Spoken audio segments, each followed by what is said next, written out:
રાપર તાલુકાના ઉમિયા ગામે રમતા રમતા બાળક 100 ફૂટ ઊંડા ખાડામાં પડી જતા આખરે ગ્રામ્ય લોકોએ પોતાની સૂઝબૂઝથી રેસ્ક્યુ કરી અને બાળકને બહાર કાઢ્યો હતો। એક ટકે રસ્તો તૂટી જતા બાળક નીચે પટકાઈ ગયો હતો।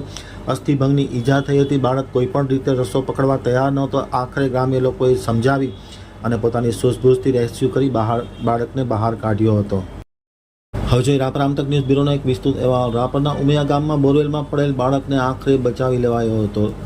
રમતા રમતા બાળક 100 ફૂટ ઊંડા બોરવેલમાં પડ્યો હતો અને તાત્કાલિક અસરથી ગામના લોકોએ આ રજાનો દિવસ હોય, તહેવારના દિવસો હોય ત્યારે જાતે રેસ્ક્યુ કરી અને આ બાળકને બચાવી લેવામાં આવ્યું હતું। એક તકે બાળકના હાથમાંથી રસ્સી છૂટી ગઈ હતી, રસ્સી તૂટી ગઈ હતી અને ફરી નીચે પટકાયો હતો ત્યારે તેમને અસ્થિભંગની ઈજા પણ થઈ હતી અને બાળક કોઈ પણ ભોગે રસ્સી પકડવા માટે તૈયાર નહોતો ત્યારે સૌ ગ્રામ્યજનોએ તેમને ખૂબ વિનંતી કરી અને રસ્સી પકડવા માટે સમજાવ્યા હતા। આખરે બાળકે રસ્સી પકડી હિંમત કરી અને તેમને ખેંચીને બહાર લાવવામાં આવ્યો હતો।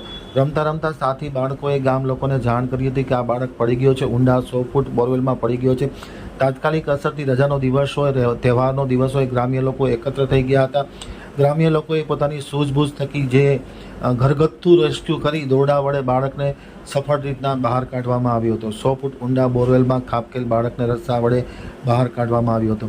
જોકે સમગ્ર રેસ્ક્યુનો લાઈવ વિડીયો પણ ખેડૂત લોકોએ ઉતારી લીધો હતો। સૌથી મહત્વની વાત એ છે કે રમતા રમતા બાળક આ ઉમિયા ગામમાં વાડી વિસ્તારમાં આવેલ બોરવેલમાં પડી ગયો હતો।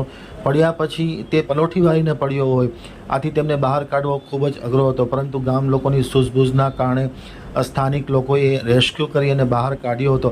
એક તકે જ્યારે બહાર કાઢતા હતા, અડધો બાળક બહાર આવ્યો ત્યારે અચાનક રસ્સી તૂટી જતાં બાળક નીચે પટકાયો હતો। તેમને અસ્થિભંગની ઈજા થઈ હતી।